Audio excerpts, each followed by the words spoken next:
a very big thank you to our presenters.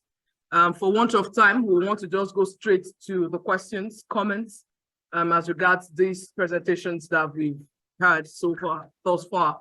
If you have questions, indicate by raising your hand or raise your hand if you have questions. Okay, we have one. So of course, after we take, okay, we have two questions now. After we take these two questions, we'll go back to the participants joining us virtually, and of course the presenters will react to your questions after we must have gotten all the questions. So I'll take our first respondent. Yes, Dr. Chinedu, you have a question. If you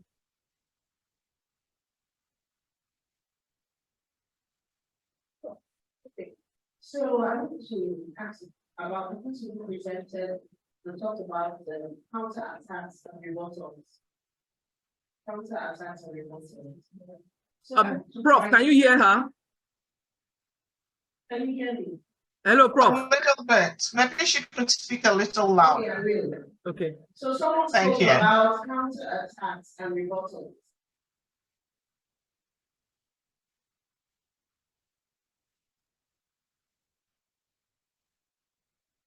Emeka, did you hear the question?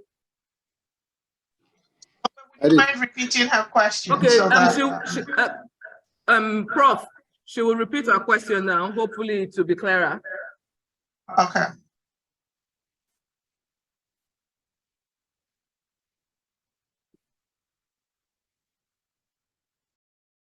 So I was going to... Is it better now? No. No? I can't. Okay, so I'll just go ahead. So the person who presented about counterattacks and rebuttals. So I want to know, on the basis of which they got the data, were they looking at the official pages, their social media pages? Were they looking at the candidate's official spokesperson or the candidate's speech themselves in order to form the basis of the rebuttals and the counterattacks that they had quantified?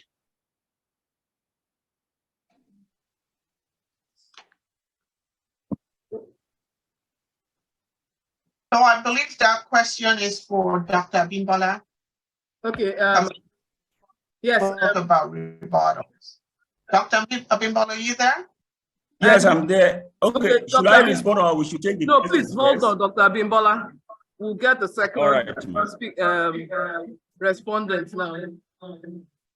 Or participants, I should say.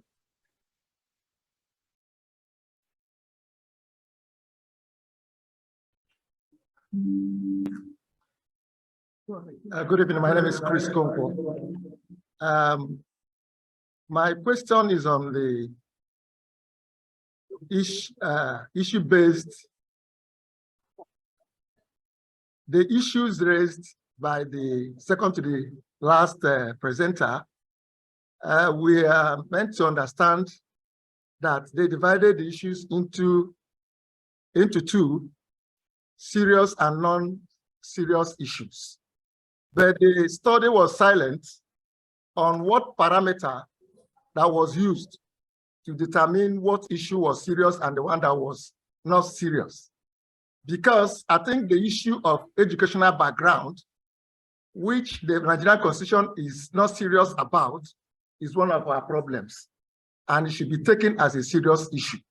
The public health, the health of the leader, and even the public image. These are the things that the press or the media are always emphasizing. And they should be taken seriously because the essence of this study is to inform even the policymakers so that when they get into office, they will address some of these things. And when they get it right, then the society would have moved, a bit, a step further in making, the country or the society at large a better place. So we want to know what informed, the decision on what is serious and what is not serious. Thank you. Okay, quickly, Ekaite George has a question. Okay, she's just in 30 seconds, she will ask a question. Then we'll go back to Professor Mba. Thank you very much, Mokbe. First off, I want to say that I enjoyed the presentations, from the first one to this last one. And there were issues that I thought that it was important that this panel and the research group is looking into. But I noticed from the very first one to the last one, I didn't quite get the gender questions asked. For example, women's communication needs, whether it be in advertising or in public relations or any other aspects of media, are different than those of men. So I was looking out for any such indicators. When we're talking about serious and unserious news, I was going to look at the indices of what serious and unserious is. I was looking for things like gender, things like issues concerning children, and I didn't find them. I do not know, since much of what is going on now is not concluded, whether that's part of the questions or some of the objectives that you have. Lastly, I want to just use this opportunity to welcome the ICA Indonesia chapter chairman, who is in our midst. She's in Toronto, actually. Oh no, not Toronto. She's in Indonesia right now, and she joined us. And I would just like to say welcome and thank you for joining us, Dr. Nia. Thank you. Thank you.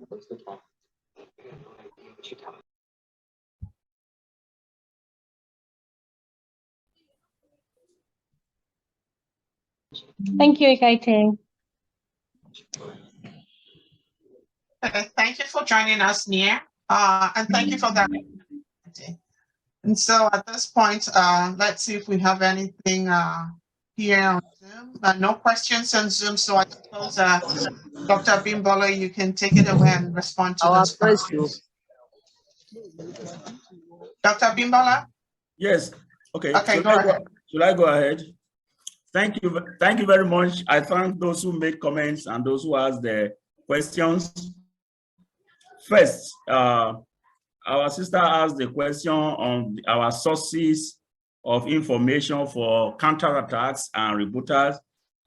She was talking about where did we source them from. If we look at the methodology of my presentation, I did mention that we sourced content from the YouTube channels and the social media platforms. Now, on YouTube, each stage, once you log into that and say APC campaign or Labour Party campaign, Adamawa, you will get both the video, you will get also the pictures, then you will get on Labour Party page. There are different pages. The page, the handle, the page of the candidate himself. I'm just using Labour Party as an example. The page of the party, then the campaign team. So the campaign council, they also have their pages. All these relate to a particular party and the candidate. So these are the sources we got our content from. It is not just one-sided. So once we get into a stage, we look at the parties. So a party is made up of the party itself, the campaign council of the party, the candidate of the party, and the spokespersons of the party and the candidate, all of them. So those were the sources. The second question is also akin to the last question, although with a slight difference. The second question is, what parameters did we use to determine which issues are serious and which issues are not serious? Your observations are well noted, sir. Maybe we can go back and adjust, but we looked at what Nigerians are looking for, what Nigerians are looking at. So we looked at them, and we believe that these issues that are dominant in Nigeria now, as for the campaign, were about the insecurity in the country, about the infrastructure deficit, about the economy that has nosedived, and about the health infrastructure, health sector, educational sector. These are critical, and these are policy issues. So the issue of the personal health of a candidate has not come to policy issue in Nigeria for now, just as you rightly pointed out that it's not part of our laws or our book in our books, but should be that we should recommend. The issue of the educational qualification, even though it's in the law, but it recommends the minimum. The minimum is a school certificate, which we found that if we want to make it a serious issue, there was none of the candidates that did not have far more than all these, school cert. So that was why we did not really classify it that way. The health status of a candidate is supposed to be personal to the candidate, but is also of utmost national importance. I agree with you. So we can look at it and see what we can do. But that last person, the second aspect of your question was about gender issues and children. We work by the objectives of our study. The objectives that were given us, there was no objective that addressed gender issues, except we are going to add an objective that is going to address gender issues. So for now, maybe before we conclude the research, if need be, for us to bring in gender and look at gender issues in the campaign. We have the materials, we have them, but it's only that we work based on the objectives. So if we want to bring in gender, we may not really have serious issues in looking back at the content that we have, the data that we have, and bring it out. I hope I'll be able to attempt answers to some degree to the questions. Thank you. Thank you very much. And I do think you responded to those queries. Any follow-up comments? Okay, Ekaite is quite satisfied. I see she's clapping virtually. So this takes us to, thank you, Dr. Bimbola. We'll now move on to group 3. And we promise to let you go not too soon from now and not too far from now. So now we have group 3. For group 3, we have 3 presenters. We are lucky to have Professor Mande, who will be presenting much later. But first, I'd like to invite Professor Okigbo. Charles Okigbo is a strategic communications specialist, and he works at another Dakota State University. He will be representing the communications effects team. Charles, are you ready? I will share your slide if you want. Yes, I am. Okay, take it away. Okay. I thought I was going to come after Ubadire, but we are working together. Would you like to do that? That can be done. Ubadire, what do you prefer? Oh, well, I'm ready, but I'd like to. I like your response. You're always very diplomatic. Okay, so we'll have Charles, then we'll have Ubadire, and then we'll have Professor Mande. All right. Okay. All right. So take it away, Charles. Okay. I'm not sure you need my video, so let me speak without the video. My presentation is dealing with the perceived effects and impact of communication in the 2023 Nigerian presidential election campaign. And I have only 3 members in my team for now: Ezekiel Asima, Kaye Gomez in Chicago, and then myself. I believe that by the end of the day, I should have at least 3 women to join us. I feel ashamed that there are only men in my team when I always preach gender equality. So going forward, I'm inviting at least 3 people to join us because this is a very important team. You can imagine how we'll be talking about communication use in Nigerian elections, and we are not referring to effectiveness and impact. My presentation will be in 4 parts. Next slide, it will be introduction, where I talk about communication effects, and then it will be on the presidential election last year, and the problems, the goal, and objectives, and finally, the methods. Let's begin with the introduction. The next slide.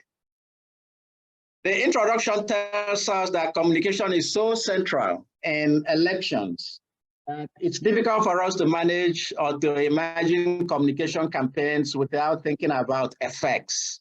Elections, by their very nature, are aimed at achieving results. And those results are usually based on how well we communicate. And therefore, our topic of communication effects in elections is very central to nearly what every other team is doing. When we talk about communication effects, it's the foundation for communication theory. It's also the foundation for communication research. And practice is based on the effects of communication. We do the things we do in communication because we believe they are effective. And there are things we don't do because we believe they are ineffective. These lead us to communication policies. Communication policies are guidelines we provide that will lead us to do certain things or to disallow certain practices. And these are all aspects of effects, particularly in elections. We can't have elections if we don't talk about communication effects. So our topic is central, is germane. Next slide. Next slide, please. In politics, it's important for us to talk about how communication affects our campaigns. And here in Nigeria, the 2023 presidential election campaign is one of the most topical in Nigeria's history. Because as many of you have noted, we had for the first time 3 parties instead of 2. And the third party turned out to be an upstart that was very popular. And in fact, by some accounts, people believe he may have won the election. We probably will never know because the results are contested. And so it's important for us to do this kind of work we are doing now, because in the long run, it might help us to know who in fact won the election without listening to INEC or any organ of government. Let's move on to the problem we are looking at in our study. The problem we are looking at is that Nigeria has had many studies of elections, and many of them used multiple research methods. However, there are only few studies that focus on the effects or impact of communication on electoral outcomes. For so long, we've been worried about whether communication is effective or not effective. And if so, what kinds of communication is more effective than others?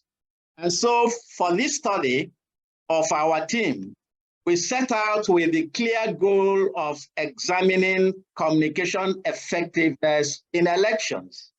But because we didn't start this early enough when the campaign was unfolding, so we can establish experimentally that people who were exposed to certain campaigns behave differently from others who were not exposed to those campaigns. So we can state categorically the effects of those communications. Therefore, we are operating from a handicap position.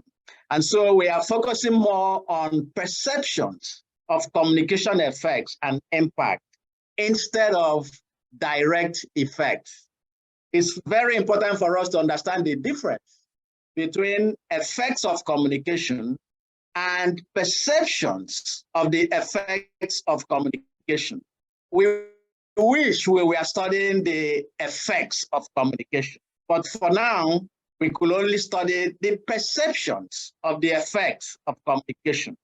And so for our purposes in this study, we are looking at how communication was perceived to have affected the outcome of the election. We can move on to the next slide, where we are talking about our objectives. We've set ourselves 3 clear objectives. The first objective is to determine how effective the communication campaigns were perceived to be. Notice we are talking about how the communication campaign materials were perceived to be effective. And that leads us to the nature of this perception. What is the nature of the perception of campaign effectiveness? And then thirdly, we are looking at the kinds of campaign communications that were perceived to have worked best or perceived not to have worked at all. We are interested in what worked and what didn't work. But it's all in the area of perceptions.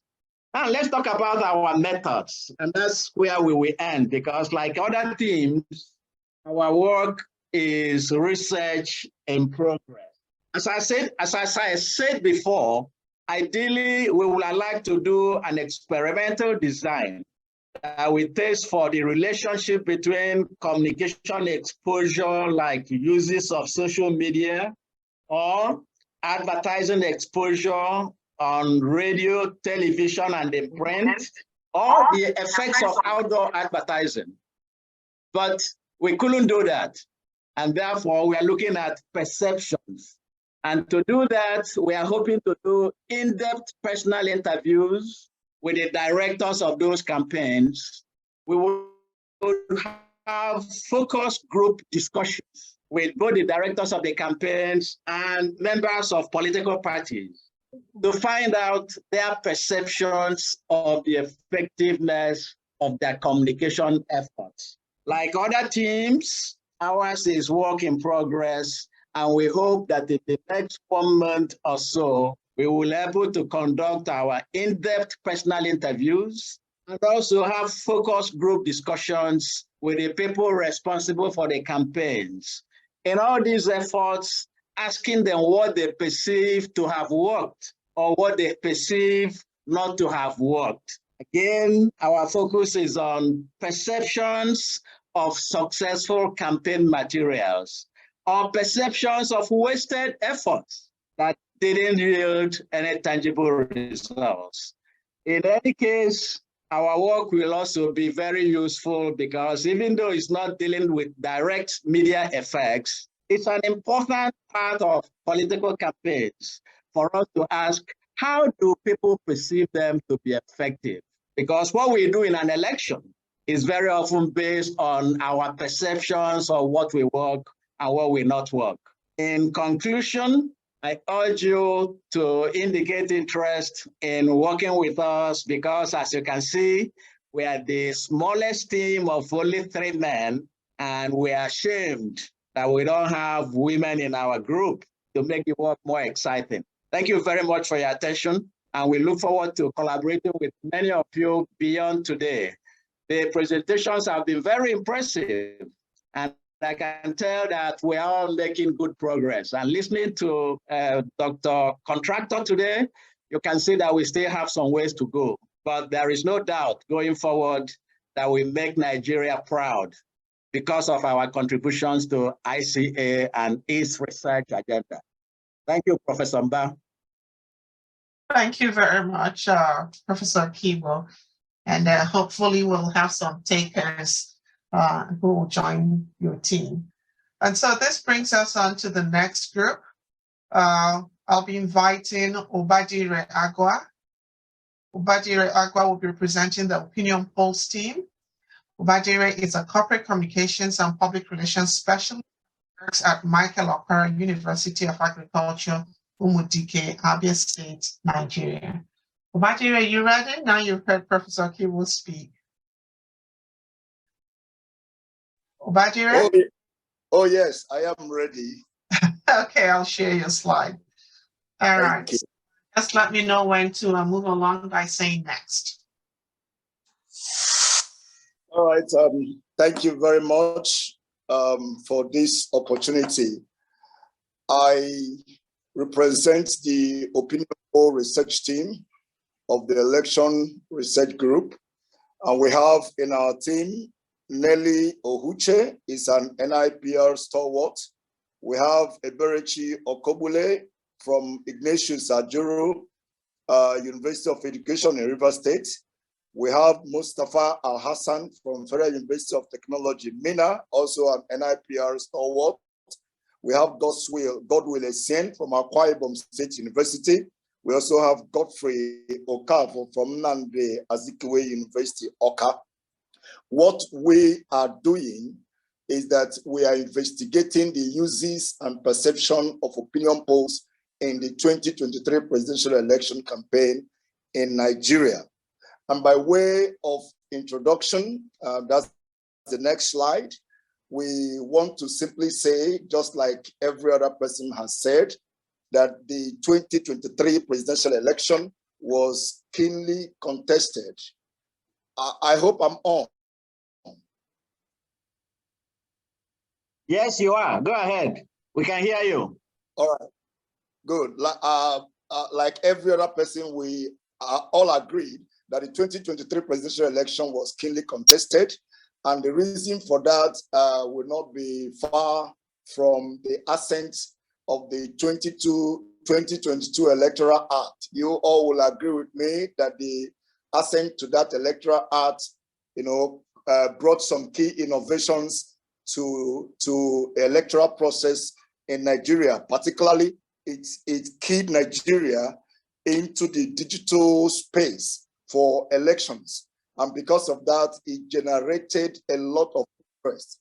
In fact, this 2023 election has highest number of registered voters. And we can give that credit to the Electoral Act that enabled electronic transmission of results, as we now have in the BVAS for accreditation, as well as in the IREP for transmission of election. So this whole process generated a lot of interest, but for us in the public opinion poll team, we're interested in looking at public opinion because public opinion has been found to be very useful in so many areas. Next slide. Public opinion, as we know, the importance and the uses have been underscored by former President of the United States, Abraham Lincoln, when he said, "What I want to get done is what the people desire to have done." And the question for me is how to find that out exactly. So public opinion is an avenue for participation in governance. It gives people the opportunity to participate in governance. And of course, when it has to do with election polling, it forecasts, election results. That's one of the things public opinion does. For us, it's very important to study public opinion for the reason that politicians use it, media organizations use it, electors themselves use it. But then the major problem which this study wants to solve is that we want to fill the gap. There is so much, there is this, we have observed there is dearth of studies in public opinion. That's talking about the problem that we want to solve. There is a dearth of studies in public opinion when it comes to election. In fact, a few of the studies that we are, please, next slide. Yes, a few of the studies that we have seen was one-sided. It didn't use mixed methodology or what we call integrated approach. By that, we mean using multiple methods to look at different sides, different angles, different perspectives of public opinion poll in election, particularly in the 2023 presidential election. So this study will be able to fill the gap because it will approach the opinion poll research from different perspectives, from qualitative and quantitative methods of looking at the issues. So next slide, please. So what are the aims and objectives of this study? The aim basically is to assess the uses of opinion polls and of course the perception of opinion polls in the 2023 presidential election in Nigeria. We have a lot of objectives that this study intends to achieve.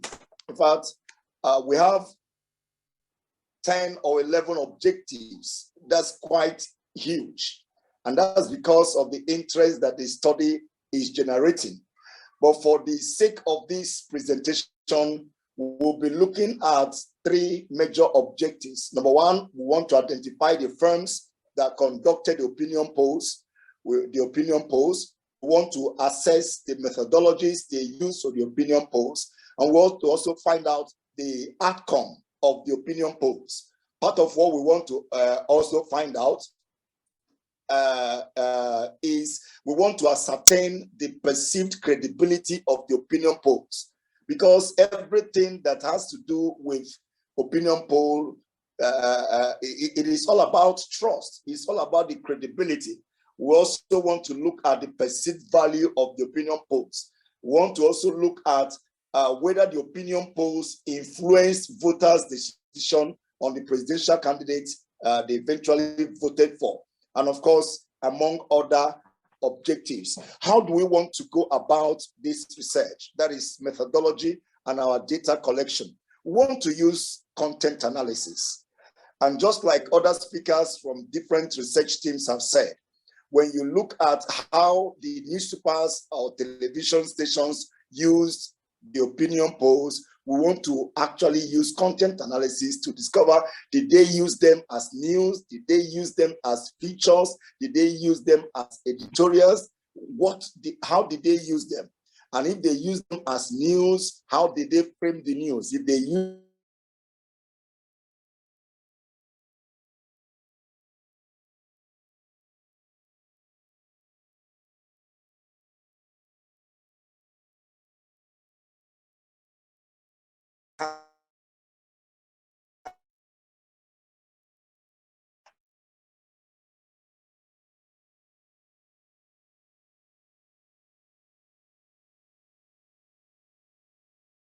is to see the relationship between how the media use the opinion polls and, of course, what the outcome is. We want to do critical analysis of, we want to critically analyze the polling results. And in doing so, we have to look at how scientific were the opinion polls, how scientific were they. And of course, we will analyze the polling results vis-a-vis the election outcome. We also want to do survey design, use survey design as one of our methodologies. What we will be doing, we'll be asking questions. People who voted for a particular candidate, did they vote for them as a result of the outcome of the opinion polls? And of course, talking to the political parties, how they use the opinion polls and all that. These are the designs that we want to use, or the methodologies that we want to use to conduct the research. Next slide, please. All right, let me skip this because we know we will analyze the data using qualitative, quantitative content analysis, historical analysis, and of course, statistical tables. But I want to move us straight to the preliminary findings of this study. Like I said earlier, we want to, for the sake of this presentation, we want to look at 3 major objectives. And number 1 is to find out the firms that conducted the opinion polls we are examining. If you look at this table, you will see that we have 8 polling firms that conducted opinion polls for the presidential election. And the total number of polls they conducted, we counted them to be 11. And for us, this is significant. It shows that opinion poll is developing, is growing in Nigeria. Our historical analysis will tell us whether it is the highest number of opinion polls that have ever been conducted on a presidential election before or not. But from what we have observed, it seems to be growing and increasing, which means that opinion poll is becoming, the level of interest in opinion poll is rising. So the table there, you can see NOI polls, was commissioned by Anna Foundation. They conducted 3 polls, and in September, in December 2022, and in February. If you look at them, you can see all the opinion, the polling firms that conducted election for the presidential election. Next slide, please. In table 2, we present the research methodology used by the firms. This is important because if they get it wrong with their methodology, it will question the credibility of the outcome. If their methodology is faulty, as we know, it will not tell good of both the firms and whatever outcome they present. So the methodologies they use bother on what was their sample size. For example, what was their sample size? What was the sampling technique? And what was the method they used to collect the data? This table here presents us with the sample size ranging from 3,000 of the NOI post limited, even up to 3.123660 of the Polar business day. That is number 6. You know, this where, if you look at the population of voters, registered voters in Nigeria was 93 point something million. So they were able to determine a sample size, different sample sizes, which is not too bad in our own estimation, but more importantly, looking at the sampling technique. Earlier on, I heard Ekaite talking about gender, in all our presentations. Yes, the sampling techniques of many of these opinion polling firms was the stratified random sampling. And in using the stratified random sampling, they were able to capture gender, capture urban, rural, dwellers. They were able to capture, allocate their sample size according to number of voters per state. So many of them were able to use this sampling technique, which was very good. And talking about the method they use to collect their data, of course, this is also very important because we know that infrastructure in terms of communication is very key to effective polling. So many of them use telephone interviews. Some of them use in-person and telephone, but many of them use telephone interviews to gather their data. So what was the outcome of the polling? Next slide. All right, if you look at, we are all agreed that the 2023 presidential election was a 4-horse race. That's a public opinion itself. Most of us believe it was a race among 4 major political parties, as it were. From the opinion poll, this table shows us the outcome. For example, in fact, in summary, the Labour Party candidate was projected to win the presidential election by 6 out of the 8 opinion polls. That's what we found. If you look at the tables, 6 of them gave it for the Labour Party presidential candidates.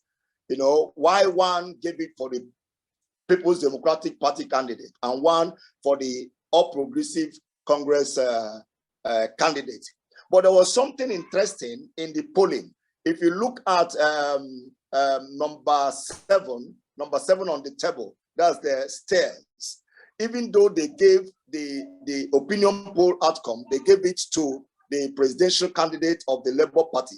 But they went further to use some technology, or they developed an analytical tool that was able to say that if the voter turnout in the presidential election, that if it will be high, that the Labour candidate will win, and that if it is low, that the APC candidate will win. And I'm not sure anything about that's part of what the outcome of that of their opinion poll. That was what he said. And of course, many of us know that the 2023 presidential election seemed to be the lowest in terms of voter turnout, 28.63 million, as opposed to previous election. It has been the voter turnout have been lowest, despite having the largest number of registered voters. Okay, so what does that tell us? Now discussing the findings. You see, political parties use opinion poll outcomes. And it is possible, now this is presumptuous, this is not like we have looked at it, but reports in the media about the election shows that there was huge suppression of voters' turnouts. You know, in some places, let's look at Lagos, for example. Everybody knows that many voters were sorry, suppressed. Ubadire, I have to cut in. Sorry. Could I ask you to speed up a little? We seem to be having some technical difficulties in Port Harcourt, and we don't want to lose power. So, go on. Thank you. But then this is the last. This is about the last point I'm trying to make. Thank you. The point here is that the opinion polls show this outcome. 6 for Labour Party, 1 for PDP, 1 for APC. Next slide, please.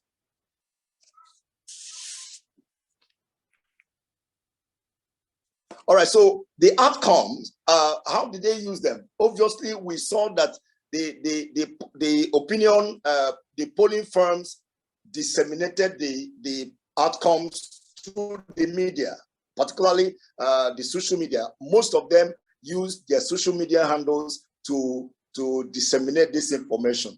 The firms also publicized the outcomes on their websites. Some of them issued press releases. In fact, I know that Labour Party, for example, issued a press release based on the outcome of the opinion polls, which is a good one. That's how they used them.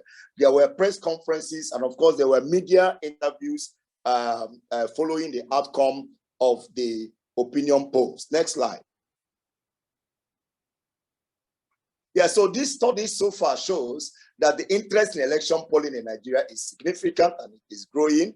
It also shows that the polling firms conducted the opinion polls significantly, scientifically. It shows that.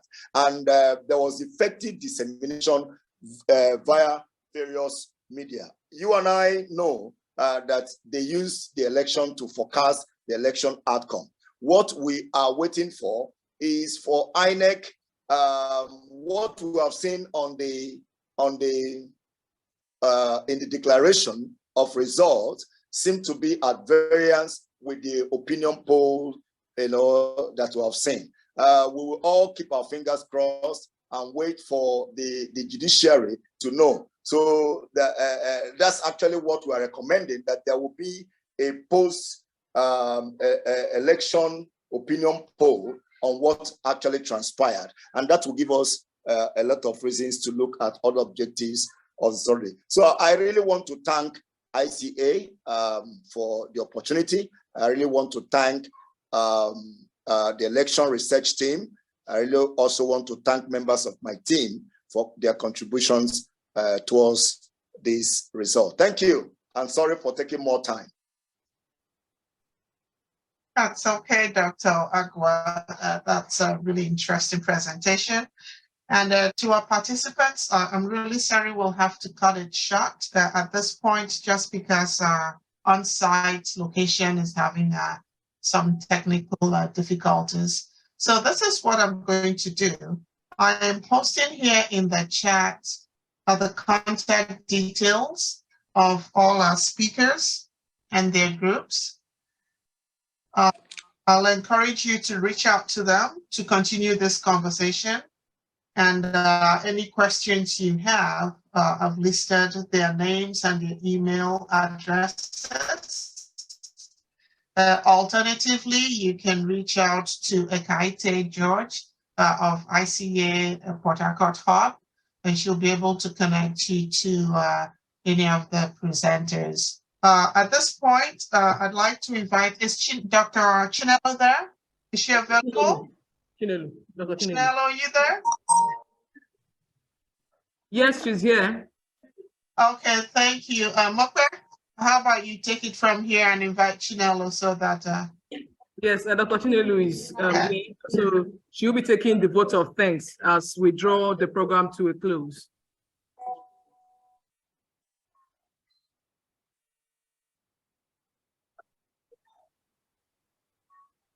I want to first of all thank all those who are here present, who made all the effort to be here. while I do not forget our online participants who have been an online panelists who have given us immense information. And I believe that everyone is leaving here with food for thought. And in fact, I think some of us have even put down research topics that border around what has been presented. So I want to say thank you to our highly esteemed professors and the doctors. We are so grateful to have you on this panel today. And we look forward to having you all online or offline tomorrow. It's going to be a wonderful day. It's been an immense panel of information. I'm sure everyone here is leaving with something. Thank you so much. I hope I'm not leaving out anybody. To Professor Chinedu, thank you so much for moderating. Maokwe, thank you so much. You did a tremendous job. Thank you.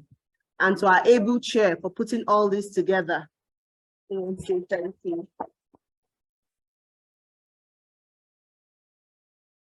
Thank you very much. And I guess that brings us to a close. Ekaite, do you have any announcements? Sorry, we didn't get you. Does Ekaite have any announcements? Dr. Ekaite, do you have any announcements? Yes, you do. I'm just so delighted that this came off, and like Dr. Chinelo mentioned, many research topics and interesting conversations are going to arise from this panel that we had today. Thank you, Professor Mba, for able handling. We took a lot of time and we would have loved to stay on and on, but the infrastructure here will not allow us to.